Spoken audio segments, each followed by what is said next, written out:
Jadi kenapa kok saya milih Arab Saudi itu, pertama saya terinspirasi sama kisahnya Ustadz Abdul Twasikal kayak gitu kan.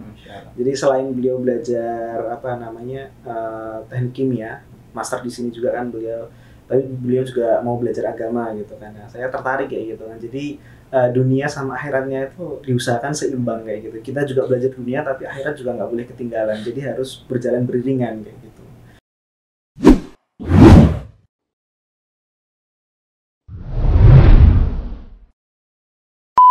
Acara PPM Area Talk ini sebenarnya muncul dari masa-masa karantina ini. Kita dituntut untuk memanfaatkan waktu dan berkreativitas untuk menghasilkan program-program yang bermanfaat, insya Allah. Ini untuk sharing-sharing aja sebenarnya, kita sharing-sharing aja ngobrol ringan ya. Ngobrol ringan. Apa kira-kira yang bisa kita sharing untuk pelajar-pelajar di Indonesia yang juga tertarik belajar di Saudi Arabia. Karena setiap tahun kita dengar banyak yang masuk di DM Instagram PPM Riyadh itu pertanyaan yang sangat banyak seputar bagaimana kuliah di Arab Saudi. Tetapi tentu saja obrolan kita pada kesempatan ini bukan lagi tentang teknis cara pendaftaran, tetapi kita lebih fokus ke hal-hal yang mungkin tidak bisa kita temukan di Google gitu loh, Ustaz. Serba-serbi kuliah di sini. Iya, kalau kita mungkin bertanya, teman-teman di Indonesia bertanya tentang teknis berkas, itu tinggal ketik di Google, itu sudah insya Allah bisa teman-teman temukan. Tetapi kita ingin program PPM Talk ini lebih fokus ke hal-hal yang sifatnya mendalam tentang alasan mengapa sebenarnya yang membuat seseorang tertarik kuliah di Arab Saudi, bagaimana mengambil keputusan kuliah di Arab Saudi, atau mungkin yang lebih jauh adalah apa sebenarnya rahasia sehingga kita bisa diterima. Siapa tahu nih para narasumber kita ini nanti ada strategi khusus gitu loh, bisa diterima di Saudi Arabia. Mungkin itu gambaran singkat tentang PPMI Talk kita pada kesempatan ini. Alhamdulillah pada kesempatan ini ada Ustadz Budi Martasudin. Beliau ini mahasiswa S2 jurusan Usul Tarbiyah di King Saud University, ya. Masya Allah. Salam Ustaz. Gimana kabar Ustaz? Usul Tarbiyah itu kalau di kita itu biasanya tepatnya apa? Oh iya, Usul Tarbiyah kira-kira kalau di Indonesia apa? Kalau terjemahan letternya ya? Ya yang biasanya. Enggak ada, karena dalam bahasa Inggrisnya Essential of Education itu lebih ke filsafat pendidikan. Jadi membahas tentang masalah-masalah dalam dunia pendidikan yang ada, dan karena ini di Saudi lebih ke taklim fi dualil khalij, filsafat pendidikan ya lebih tepatnya. Iya, lebih ke filsafat pendidikan dan masalah-masalah pendidikan yang ada di Saudi dan negara-negara teluk.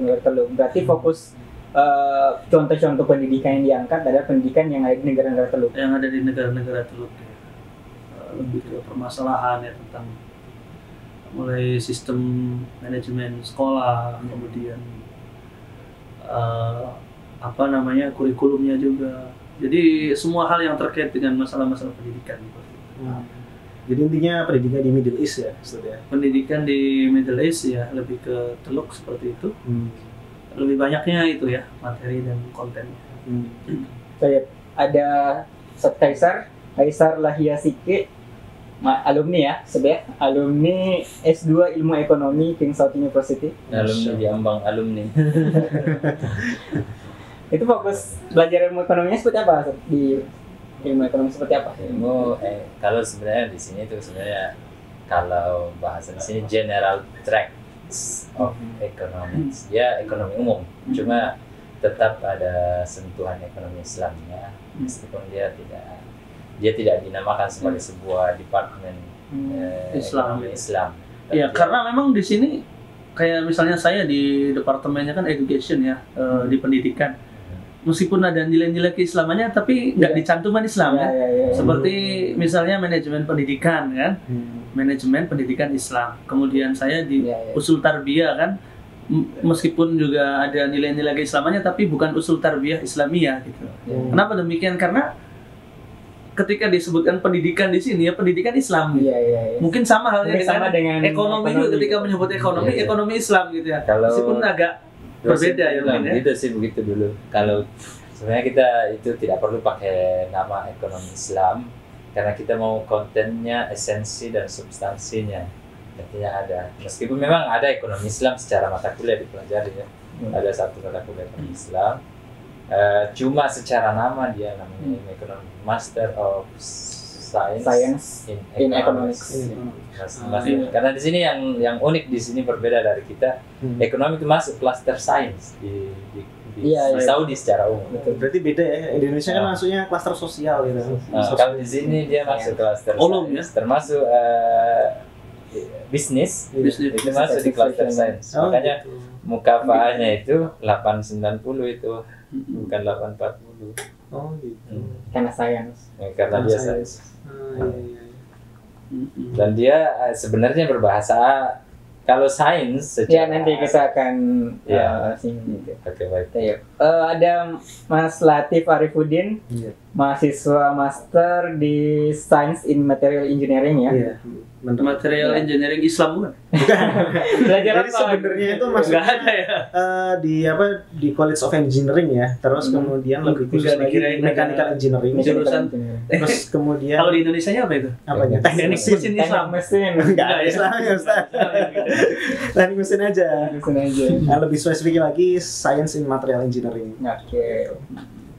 Apa lebih? Jadi kalau Indonesianya ya teknik mesin Ustaz, maksudnya yang material itu teknik metalurgi. Oh, teknik metalurgi. Ya, kalau di UGM itu mereka jadi satu kan. Yang besi-besi itu ya dipisah. Iya, yang ngelas mempelajari ilmu besi Ustaz ya. Ngelas di bawah laut gitu kan. Ya, itu juga ada material kayak gitu ya. Lebih dekat ke teknik metalurgi ya. Iya, lebih dekat kalau sekarang saya ke teknik metalurgi dan material berarti. Iya. Mas Latif ini saya lihat tahun 2008 sampai 2009 pernah ke Amerika. Iya, gitu ya. Pertukaran pelajar. Pertukaran pelajar ya. Iya. Kemudian 2010 sampai 2015 belajar di UGM ya. Iya, di UGM. UGM teknik mesin juga ya. Terus saya bingung ini, kenapa sebenarnya Mas Latif memilih Arab Saudi? Kenapa nggak daftar di negara-negara yang memang sudah terkenal dengan teknik atau apa, saya nggak tahu di negara mana ya mungkin. Jadi kenapa kok saya milih Arab Saudi itu pertama saya terinspirasi sama kisahnya Ustadz Abdul Tuasikal kayak gitu kan. Jadi selain beliau belajar teknik kimia, master di sini juga kan beliau, tapi beliau juga mau belajar agama gitu kan. Nah, saya tertarik kayak gitu kan. Jadi dunia sama akhiratnya itu diusahakan seimbang kayak gitu. Kita juga belajar dunia tapi akhirat juga nggak boleh ketinggalan. Jadi harus berjalan beriringan kayak gitu. Nah terus selain itu kan banyak yang nggak tahu bahwa sebenarnya kayak King Saud University itu termasuk universitas yang bagus di dunia kayak gitu kan. Kayak misalnya kita lihat di website topuniversities.com itu rankingnya waktu saya daftar itu sekitar 237. Jadi termasuk bagus, jauh di atasnya UGM sama ITB. Nah, itu jadi mungkin memang banyak orang yang nggak tahu ketika ditanya loh kok kuliah di Arab Saudi. Iya betul. Apalagi memang ada teknik di sana gitu kan. Nah ternyata setelah kalau kita mau belajar lebih jauh, pengen mengenal lebih jauh, memang ternyata bagus juga. Apalagi alatnya di jurusan ANA itu di Science in Material Engineering itu cukup lengkap. Ada SEM, ada TEM, yaitu yang fungsinya untuk melihat benda-benda ukuran nano gitu. Kalau misalkan sekarang ya biasanya digunakan untuk melihat COVID lah ya. COVID-19 itu dengan virus itu dari mikroskop yang namanya transmission electron microscope. Tapi itu. Waktu tamat dari UGM ini tahun 2015 ya? Iya, tahun 2015. Apakah memang pilihan atau opsi pertamanya King Saud University ataukah memang juga ternyata sebenarnya daftar di kampus lain juga, cuman nggak lulus? Jadi saya daftar 2 kampus Mas. Apa itu? Yang pertama KAUS, King Abdullah University. Berarti Arab Saudi juga? Ya, Arab Saudi juga. Jeddah ya. Yang kedua King Saud University. Jadi saya cuma daftar 2 ini. Oh berarti memang target Mas Latif ini ya Arab Saudi. Iya, Arab Saudi. Sudah menargetkan untuk bisa S2 di Arab Saudi. Iya, insya Allah ya. Karena memang selain itu juga sekarang kalau kita lihat ya, kita mau daftar haji gitu kan. Waduh, waktu tunggunya 20 tahun lebih gitu kan. Dia kalau kita masih hidup kan. Kalau enggak, ya itu mungkin salah satu kesempatan juga buat kita kalau misalnya pengen haji cepet ya kuliah di Arab Saudi gitu. Insya Allah, mudah-mudahan ada jalan gitu. Insya Allah.